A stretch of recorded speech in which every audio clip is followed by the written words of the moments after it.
Escuchen, llegó la chiva, llegó el San Pedro. La Chiva de Brian, un programa para la educación, cultura y turismo.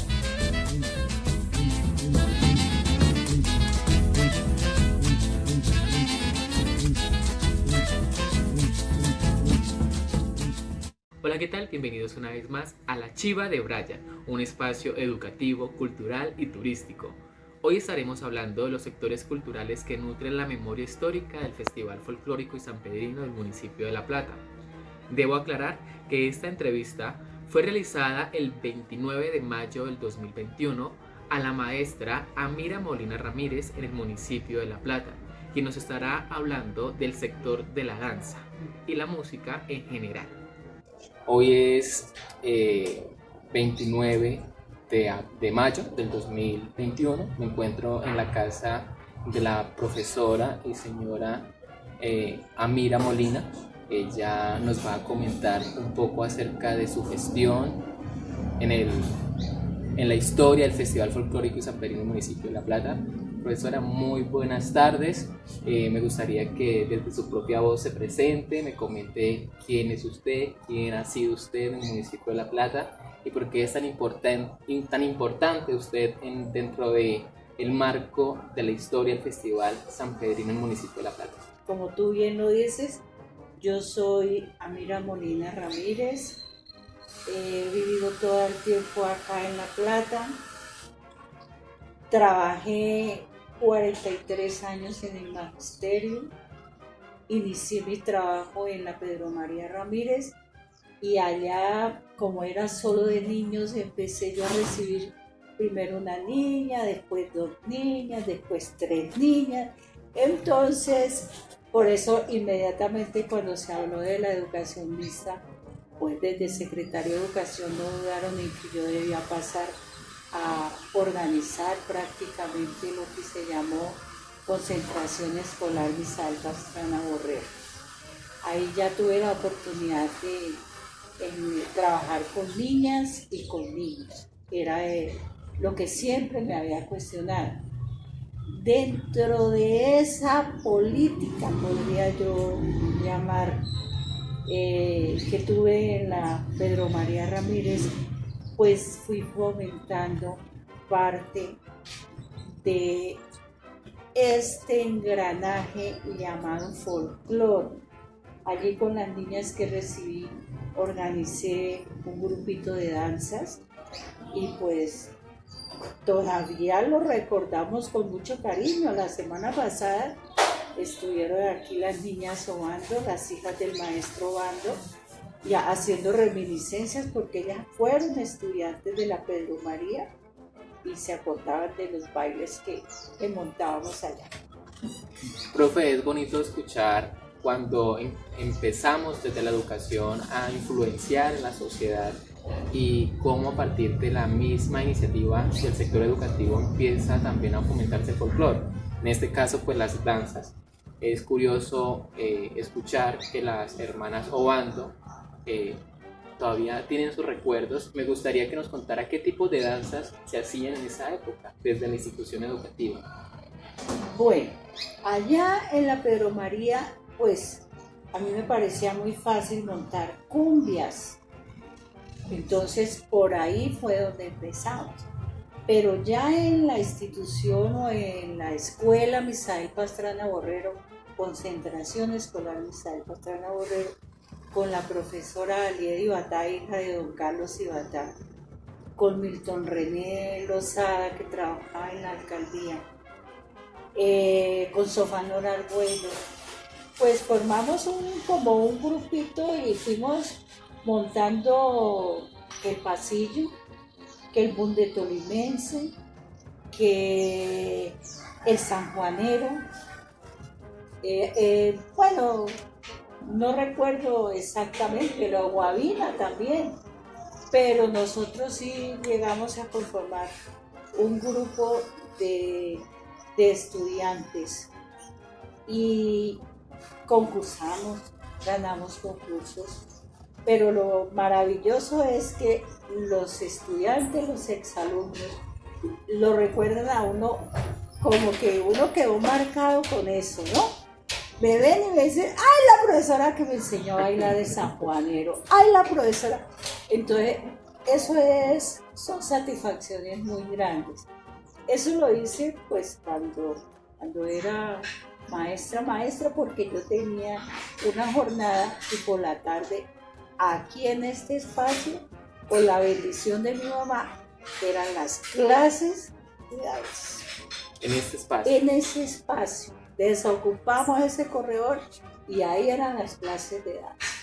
Profe, y cuando me hablaba de concursos, inicialmente, ¿qué tipo de concursos se hacían y en qué participaban? Es decir, a nivel municipal, a nivel departamental o a nivel nacional, en representación del municipio, de esas agrupaciones que salían.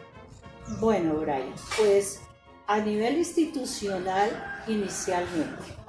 Entonces, como la concentración fue de grados cuartos y quintos, entonces cada grado tenía una muestra y ahí se hacía el concurso y ganar dentro de la institución era un reto y no nos gustaba perder, la verdad.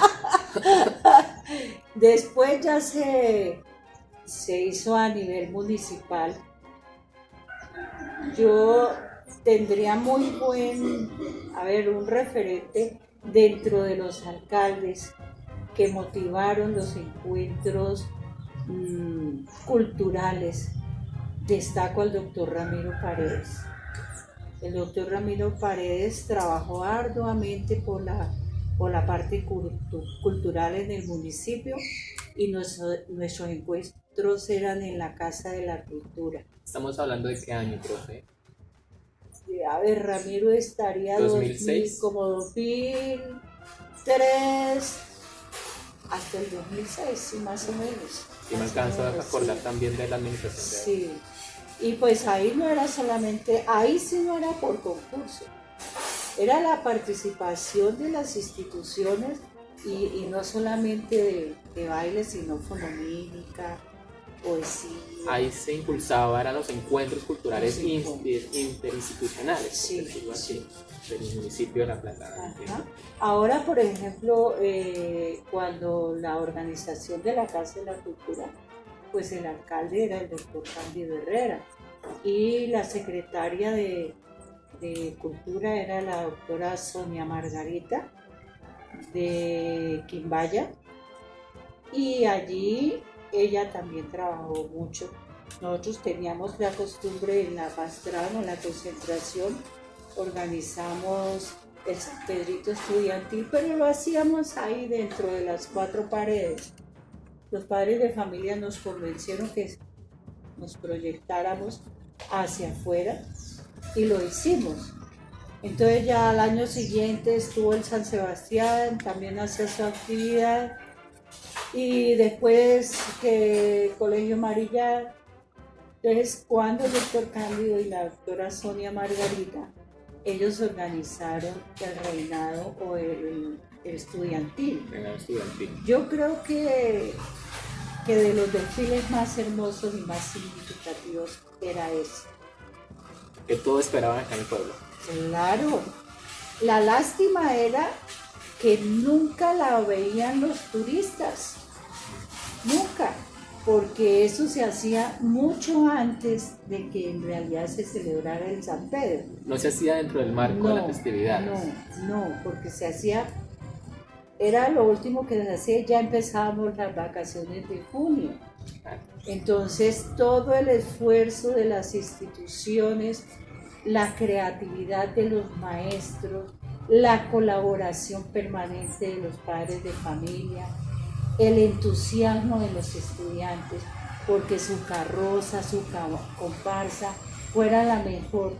Todo eso lo vivíamos nosotros y la satisfacción era nuestra y de los padres de familia, pero que eso lo vieran los turistas, nunca lo vieron. Retrocediéndonos un poco más, me gustaría que nos enfocáramos en los años 50, los años 58, donde viene el origen de las festividades sanpedrinas en el municipio de La Plata. Profe, ¿qué nos puede contar con respecto a esa esa génesis que se da de las festividades en el municipio, cómo empiezan, cómo se siguen las alboradas, cómo eran las agrupaciones inicialmente folclóricas, musicales, dancísticas, teatrales, si habían, cómo era la participación de la comunidad y cómo era la participación también de la administración de turno. A ver, Brian, cuando se inició acá el San Pedro, las festividades de San Pedro, pues yo recuerdo poquito lo del 58, está todavía muy chinche y no era mucho lo que mi mamá nos llevaba a que viéramos, ¿cierto? Pero si mal no estoy, si la memoria no me falla, recuerdo haber visto techado frente en la callejuela que sale bien frente al Banco Agrario, en la parte de acá del parque, ¿sí? Ahí hicieron como un caney. Y yo recuerdo haber visto a Evita Ross interpretando el sanjuanero, pero el sanjuanero antiguo. ¿Cuál es el sanjuanero antiguo? El sanjuanero antiguo es, a ver, cuando uno ensayaba la danza, la verdad, Brian, yo admiro eso en ustedes.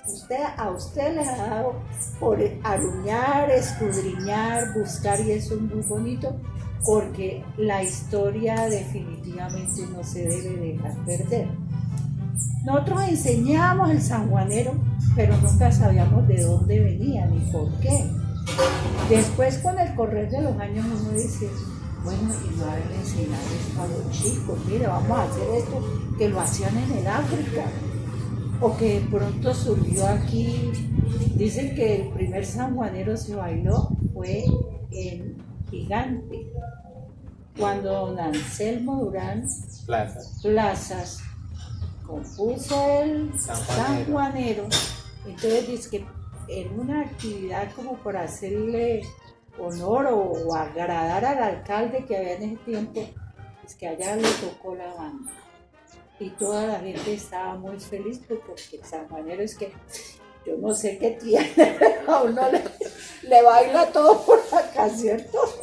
Entonces, ¿qué recuerdo yo del sanjuanero? Haberlas visto con sus trajes largos de flores, sus faldas de flores. ¿Eran flores naturales, flores troqueladas? No, las faldas eran así, ¿cómo se llama? La tela así. Tela normal. Sí, pero las flores pequeñas. Las blusas con escote bandeja y con arandelas.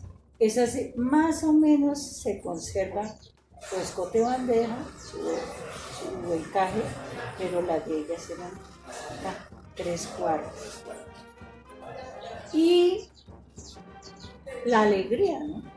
Definitivamente el que interpreta un baile tiene que estar interpretando con su rostro también, con su cuerpo, porque si uno va a ver una niña que está bailando con una cara de revólver, no le llama la atención.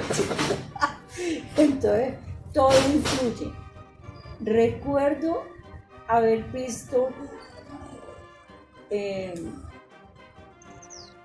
unas coreografías, pero no eran de baile nuestro, sino más bien esa trenza antioqueña, las vueltas antioqueñas, que la interpretaban las niñas, las hijas del fotógrafo Marín, las niñas de Batá, las mayores.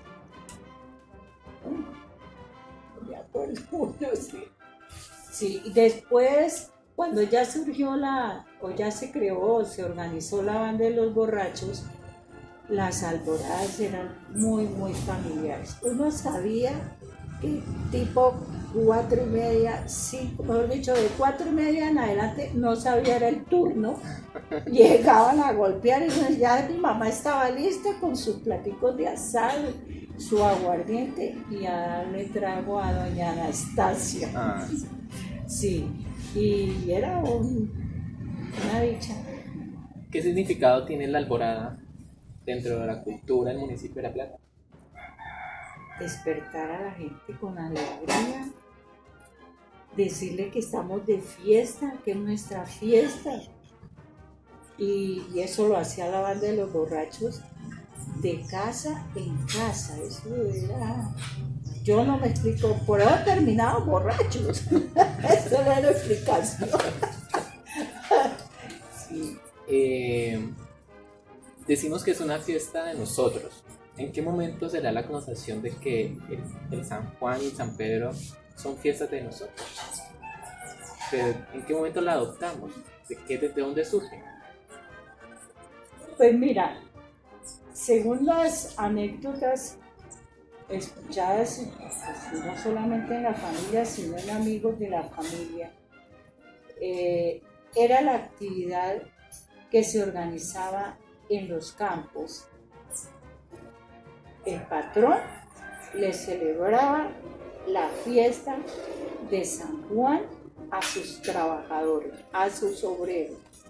Y ellos eran los que inicialmente empezaron a interpretar esos bailes.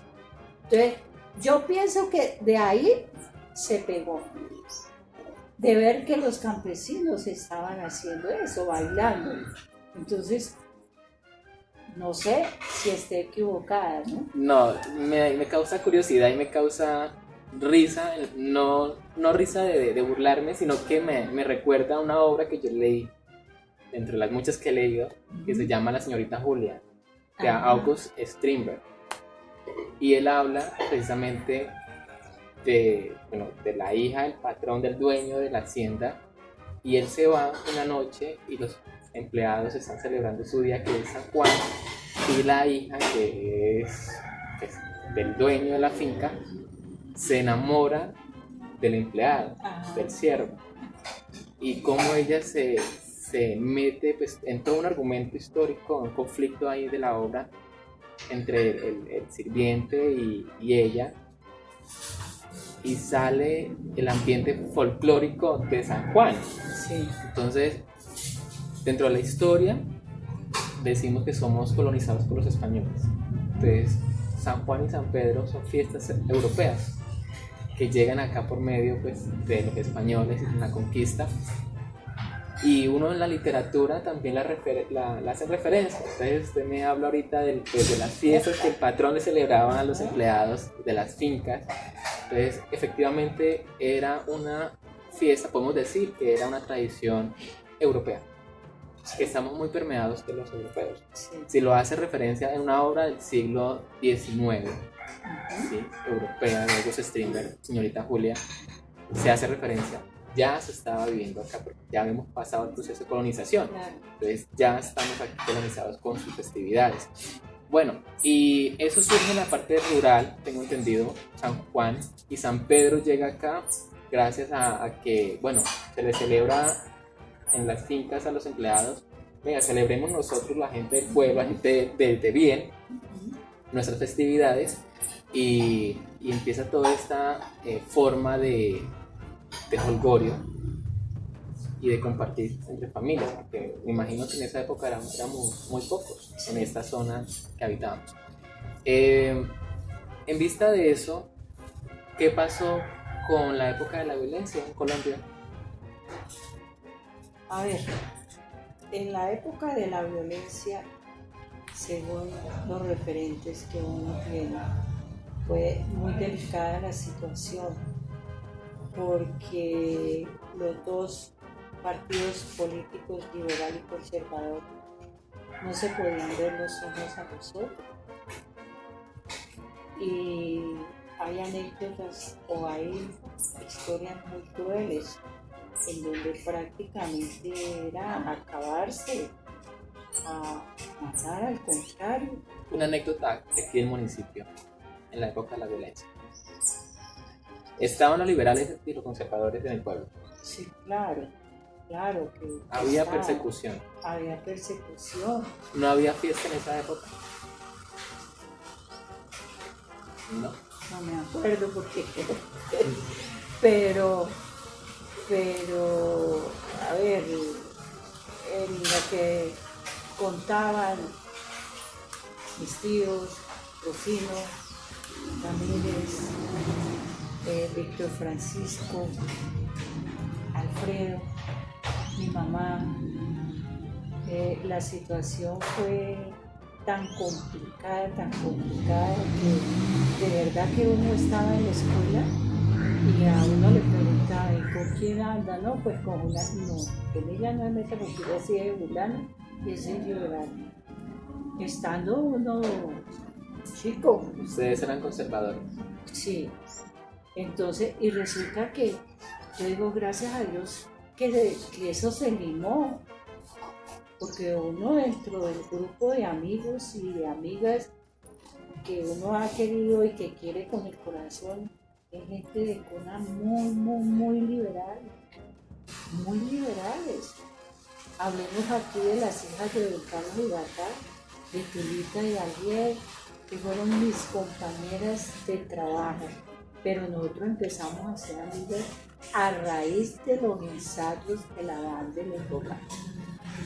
Porque uno se iba ya a meter que, ay, que mire que ese como toque ese instrumento de qué será, ay, están haciendo una muñeca. Y la muñeca pues era doña Anastasia. ¿Y por qué surgió Anastasia? Porque Don Carlos Iguatá venía de Natagay, papá de las Iguatá. Y él fue el que se craneó, vamos a organizar una fiesta que lime las asperezas entre los dos partidos. Esto no puede seguir así. Mira que según me contaba mis tíos, mi mamá dice que a las 7 de la noche nadie se asomaba acá, porque estábamos seguramente peor que ahora, ¿no? Todo el mundo restringido de salir y en esa época no había energía. Según dicen ellas, no había energía. Entonces todo era como más tenebroso. La calle oscura, la vaca negra y uno que no ve. Sí, es verdad. Y entonces Don Carlos fue el que llamó a personas liberales y conservadoras. Y creo que fue en la casa de Don Próspero Medina, el papá de Freddy Medina, el que canta, que organizaron la primera reunión. Y al principio estaban así como retrecheros, como decimos nosotros, ¿cierto?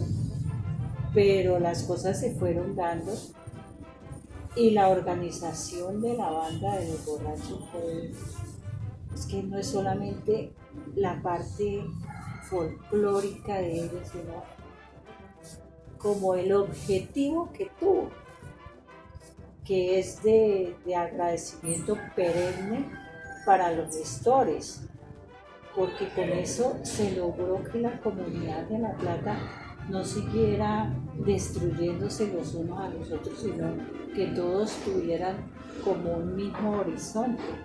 Y de ahí me imagino que surgieron una cantidad de buenas propuestas, no solamente la organización de la banda de los Borrachos, sino ya a trabajar y a mirar en beneficio del municipio.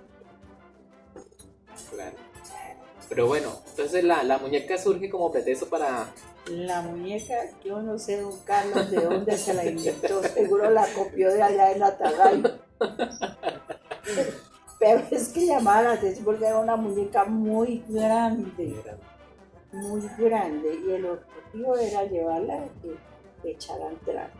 Desde su inicio siempre fue eso, y ha sido La eso. llevaban en los desfiles, sí, en los desfiles, y ahí lo único que no podían echarle era cerveza. De resto, whisky, ron, brandy. ¿Y por qué Anastasia? ¿Qué tan cierto era que en la agrupación Banda Los Borrachos eran también muy cerrados, que las primeras celebraciones que se iniciaron eran muy exclusivas, sobre todo para la gente pudiente del municipio, entre los liberales y conservadores?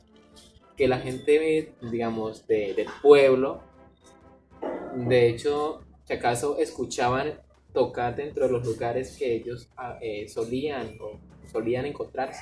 ¿Qué tan cierto es eso?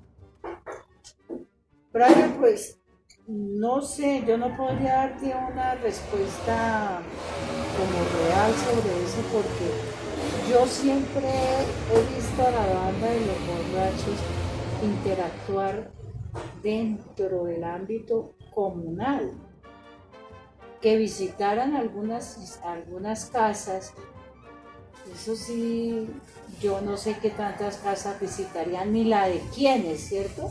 Nosotros la esperábamos porque mi mamá empezaba, va a llegar la banda de los borrachos, pues usted, hay que tenerle listo tal cosa. Pero yo los veía en la calle, ¿sí? Claro, los veía tocando en la calle y alegrando y yo recuerdo con mucho cariño a Luis Enrique Bonilla. Él cumplía años el día de San Juan. Y el día de San Juan era tamaña parranda, primero porque Enrique estaba cumpliendo años y también porque era gestor de la banda de los borrachos. Él fue el que le dio el nombre Banda de los Borrachos. Porque empezaron a preguntar, bueno, ¿y cómo se va a llamar esta agrupación? Y él dijo, pues, los borrachos, la banda de los borrachos, porque siempre termina borrachos. Entonces, es importante rescatar y decir de que la banda de los borrachos, de cierta forma, fue el punto de partida para darle la concepción al surgimiento del festival folclórico sanpedrino. Tal vez muy precario, muy mínimo, pero que a medida que fue transcurriendo su tiempo, pues se fueron aliando y dándole una horma a esta idea a tal punto de que hoy conocemos esto ya como patrimonio festival. Profe, y dentro de las danzas, ¿qué podemos decir del bambuco tradicional? Pues mira, el bambuco tradicional tiene una coreografía un poquito similar al sanjuanero, ¿no? Pero es bailado más suave, o de pronto a veces más rápido, algunos pasos son rápidos, pero siempre está en la persecución del parejo, detrás de la pareja. Casi todo el bambuco tradicional consiste en eso, ¿no? En que ella va adelante, le coquetea, pero como que sí, como que no. En cambio, en el sanjuanero sí, inicialmente la invitación, el coqueteo, la conquista, y ya terminan emparejados, ¿cierto? Que a ver, que muchas veces se ensayaba y se ensaya el bambuco tradicional, y qué bueno sería que se hiciera un rescate de verdad de eso, porque pues fue lo primero.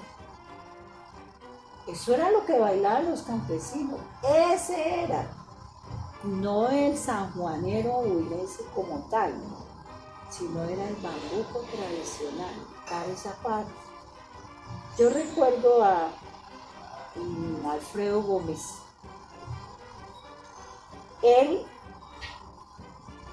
en un San Pedro que él organizó, él fue el que logró que viniera más gente del campo a participar. Y en esa época se le pidió a las niñas que participaban que sus trajes no fueran las faldas de flores, no, sino las faldas negras con su arandela de cintas o de trencillas de colores. Y esa fue una actividad muy bonita y muy bien craneada. Como te digo, participaron, es que yo no recuerdo si fueron 14 o 15 veredas, que se hizo primero la selección de qué vereda iba a ganar para que participara con los barrios de acá. Pero ese San Pedro fue bien bonito. La participación de la comunidad campesina en las festividades, ¿cómo lo han abordado? Yo tengo unas pequeñas memorias que yo solía mirar que venían con su chiva y cantidad de gente de las veredas con su racimo de plátano, con sus bultos, decorando todo ese carro tan hermoso, la chiva, y venía con sus agrupaciones, sus candidatas arriba en la capota. ¿Qué podemos decir? ¿Qué más podemos recordar de esa época cuando la gente del campo participaba?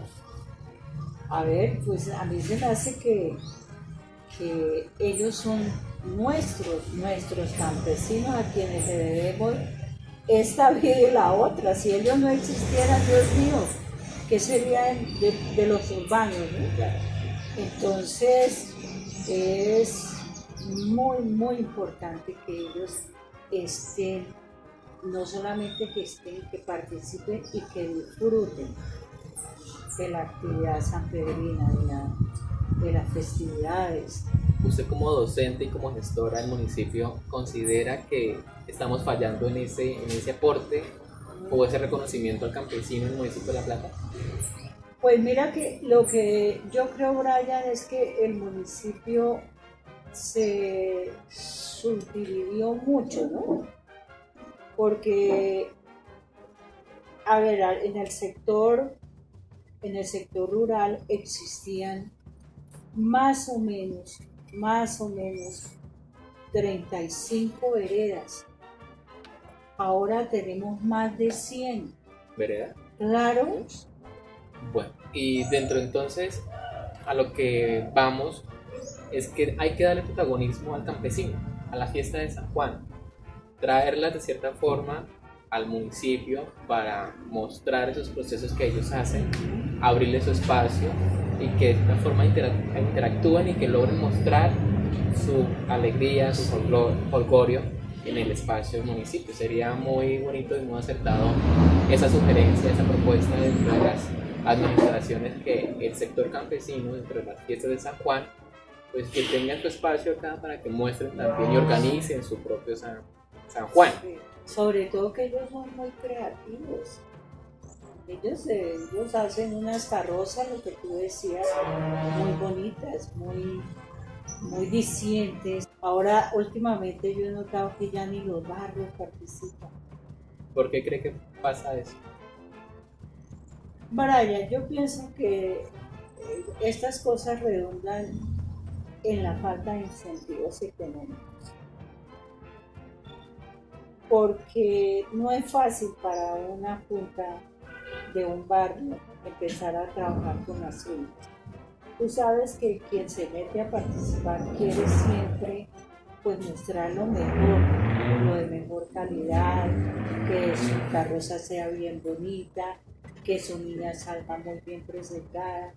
Y si vamos a hablar cuánto le vale a un barrio conseguir un parejo, desafortunadamente nosotros hemos sido muy, podría utilizar un término duro, despreciativos de los muchachos que aquí pueden enseñarle a las niñas a bailar esa manera.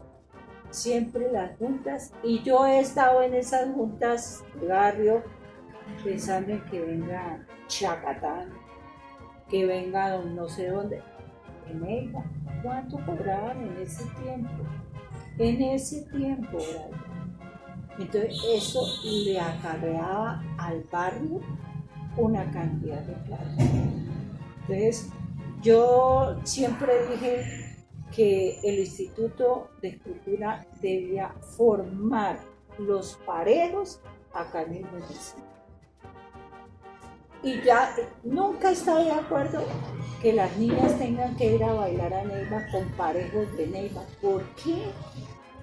¿Por qué si cada municipio tiene gente de calidad y tiene parejos que valen la pena, que merecen la pena y que merecen también sacar una reina, no solamente departamental, sino también nacional? El reinado del suroccidente y oriente caucásico. Porque en Neiva nos robaron la corona cuando fue Gloria Gasca. fue la niña que mejor bailó el sanjuanero, pero la corona estaba comprometida con Garzón. Entonces, ahí los plateños nos rebotamos allá mismo en el estadio. Nunca más volvemos a Neiva, nunca más. Entonces, estaba de alcalde Alfredo Ramírez Mejía. Ay, Dios. Entonces digo, bueno, vamos a cumplir. Y se vinieron y le dijeron a mi mamá que dejara que mi hermana fuera la candidata. Supuestamente que iba a ir a Neiva, Ajá. pero que no la iban a llevar, sino que aquí se iba a organizar el reinado del suroccidente y oriente Cauca. Y eso fue diciendo y haciendo y trabaje. Nos vimos a Belalcázar, a Tesalia, Paicol, Nátana y la Argentina. A Jalón Argentino. Claro, y de todas partes nos mandaron candidatos. En esa época ganó la niña de Paicol, y Bacuella, me acuerdo. Y Huella, la primera reina del suroccidente, podemos decir. Sí.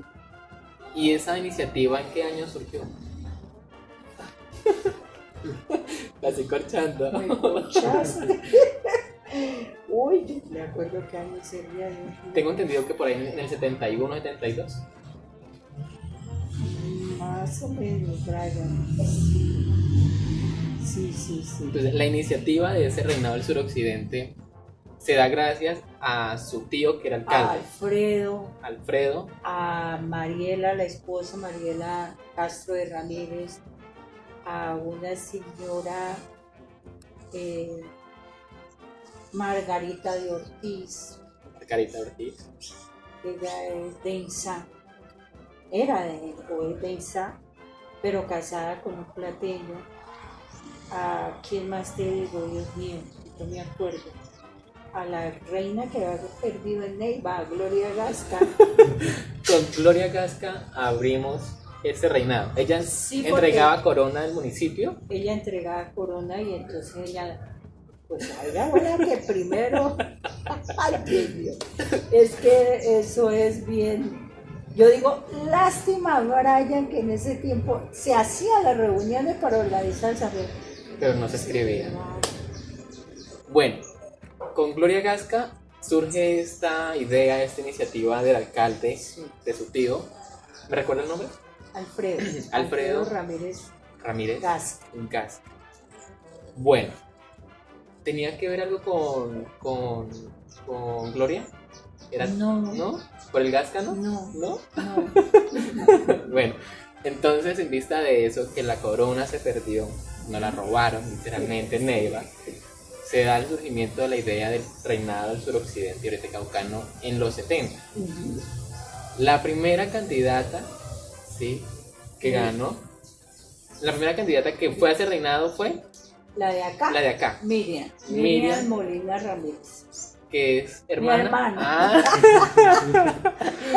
Bueno, entonces ustedes son los que impulsaron de cierta forma ese reinado, podríamos decirlo, junto con la gente de esa mesa cultural que se convocó en ese momento. Sí. Y la que ganó fue la chica de De Paicol.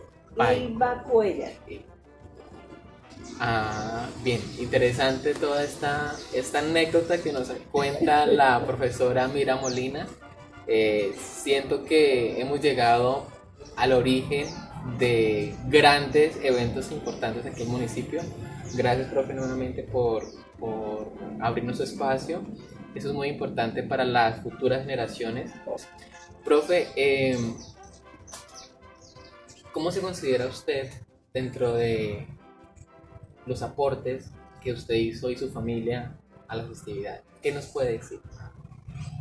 Bueno, yo pienso que sí ha habido grandes aportes porque dentro de mi familia hay varios artistas, actores, por ejemplo, Rufino Ramírez, uno de los organizadores de la banda de los borrachos. Él era el de las coplas y en la banda de las borrachas él tocaba la flauta. Entonces, no solamente organizó acá la banda de los borrachos con don Carlos, con el doctor Oviedo, con un señor Celis, con Jesús Castañeda, Enrique Bonilla, Aniceto Amaya, bueno, y otros que en el momento, Alfonsito Sandoval, no recuerdo en este momento, Augusto Pérez. De la flauta, ¿no? Sí, de la flauta.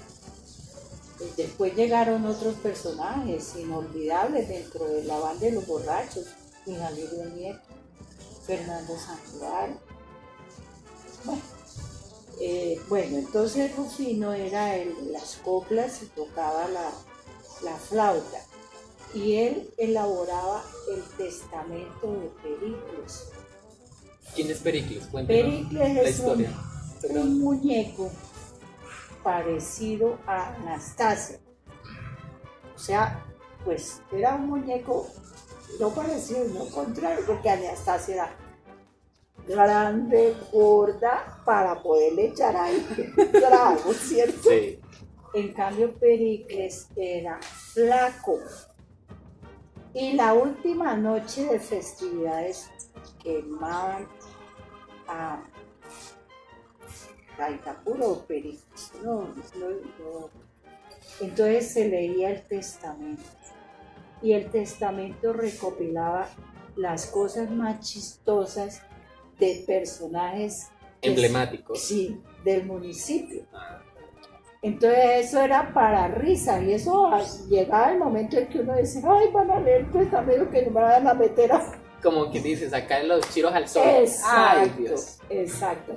Pero era como en forma de copla, Eran coplas cómicas y sarcásticas. Sí. Bueno, y estuvo también en la banda de los borrachos Víctor Francisco, Paco. Además, en la parte cultural, yo pienso que yo sí dejé un granito de arena. A ver, cuéntenos cuál fue. Nos A ver, interesa. nosotros organizamos con la profe Aliedi Batá, organizamos la primera grupo de danza que representara a la banda de los borrachos. ¿Cómo se llamaba esa agrupación de danza? ¿Cómo se llamaba? Grupo de danzas, banda de los borrachos. Con ellos, cuando ellos tenían presentaciones, yo recuerdo haber ido a Garzón, Italito, a Paipol, tal vez la Argentina, con el grupito de danza y ellos bailaban con la música interpretada por la banda de los borrachos. ¿Y qué organizaba las coreografías? Pues nosotros con la profe Aliedi, con Aliedi y con Milton. Ella, no te digo que aquí por la tarde era la escuela de danzas. Ay, Entonces eso fue muy bonito y muy representativo para el municipio y fue mucha satisfacción para los pelados. Ellos eran felices participando en el grupo de danzas.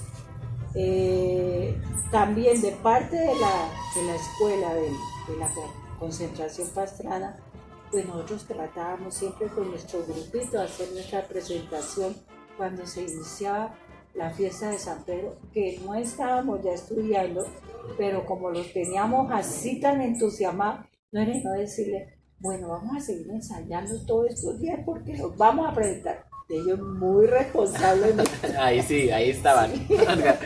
Sí. En primera fila. Sí, entonces en esa parte yo pienso que se sembró algo. Tengo entendido que utilizaban máscaras, trajes, quienes salían a tocar en los desfiles. ¿Por qué lo hacían? ¿Por qué se ponían una máscara? Para ocultar su identidad, ¿no? Por eso, porque, a ver, el ponerme una máscara Claro que a mí sí me detectan quién soy.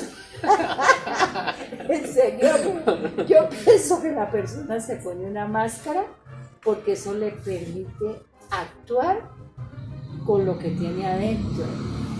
Desinhibirse, algo así. Claro, ahí sí se mete al parche y nadie lo va a estar señalando después. Mire que ese, ¿cuántos matachines o cuánta gente baja con máscara? Hola, pues, me ha baleado un pico. ¿Y este quién es? Sí, claro. Entonces, para eso se utiliza la máscara, ¿no? Para ocultar en realidad quién soy, pero hago lo que quiero, lo que siento, sin que nadie me vaya a estar juzgando después. Entonces, yo pienso que ese es el objetivo de... ¿Y cómo eran las carrozas? Las primeras carrozas, ¿con qué se organizaban? Todas las carrozas llevaban el horno, el cerdo, los tamales, la chicha y, a ver, las cosas que se le cuelgan a una enramada cuando se hace la panela. Sí. Que allí nomás está el sedazo, allí nomás está. Entonces, todo eso se lo colgaban, pero eran unas carrozas típicas, bonitas. Entonces, ahora se busca más. Lo ostentoso. Sí.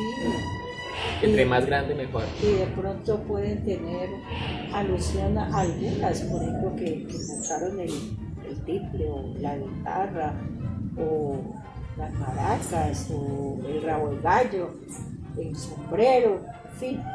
Pero lo que es autóctono, que de verdad uno oía que chillaba el cerdo y era que lo llevaban ahí amarrado. Era lo que iba avisando que veníamos. Sí, claro. ¿De dónde iniciaban los desfiles? En esa época, cuando no había tantas casas.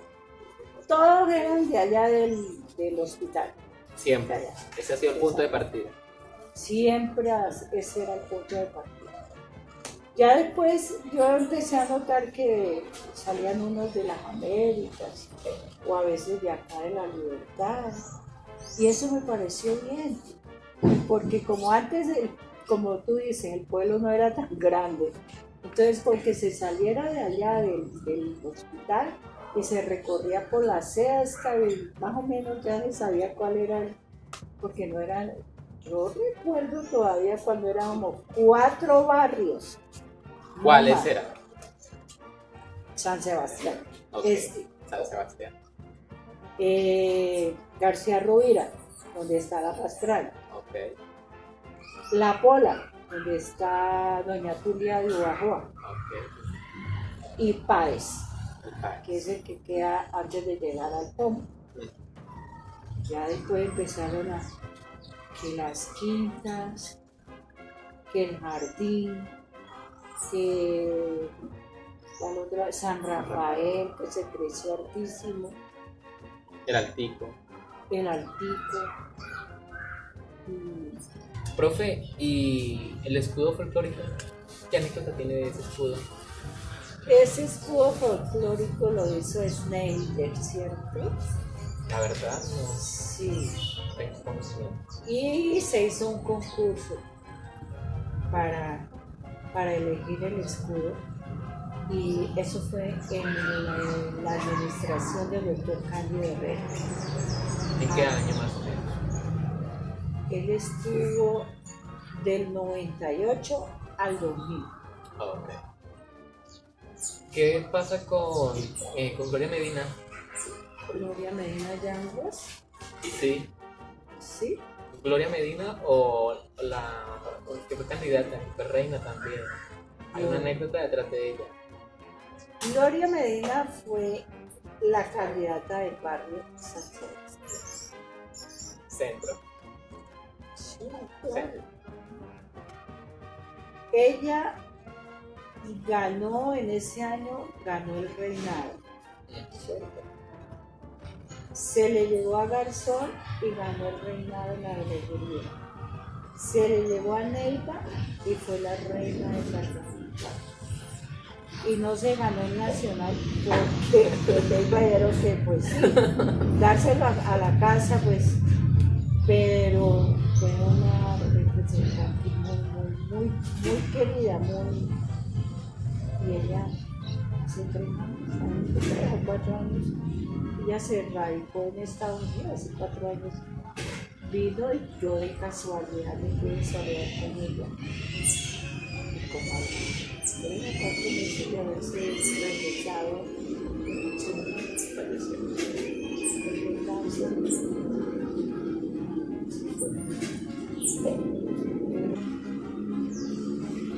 no quisiera que me recordara. O unas palabras para las futuras generaciones. A ver, para las futuras generaciones, que lo más importante es amar lo que hacemos. Quien ama lo que hace, le sale bien en la vida. ¿Y el folclore? Al que no lo vayan a dejar acabar, Dios mío, ese es nervio, eso es un pilar fundamental para una sociedad, la cultura, el folclore, todo lo que uno no puede olvidarse de lo que hicieron nuestros ancestros, porque por el contrario, en lugar de ser despectivos hacia la gente mayor, tenemos que coger lo bueno y aprender de ellos. Tenemos que aprender de ellos. El legado que nos dejan ha sido. ¿Qué significa para usted el que hayamos logrado la declaración de Patrimonio Cultural Departamental? Mira, yo digo que esto es como haber alcanzado la cima de una pirámide, pero no nos podemos quedar desde allá arriba mirando lo que logramos, sino que tenemos que trabajar porque de verdad nos reconozcan como patrimonio cultural. Porque si nosotros no nos proponemos a estar en la cima, a demostrarle a los demás que sí merecemos lo que alcanzamos, estamos como arando en el mar. Recordarles que este proyecto está apoyado por la Gobernación del Huila, la Secretaría Departamental de Cultura, la Secretaría de Educación, Cultura, Deporte y Turismo del municipio de La Plata, la Corporación Artística y Cultural Yalcones de Colombia y la Alcaldía Municipal de La Plata.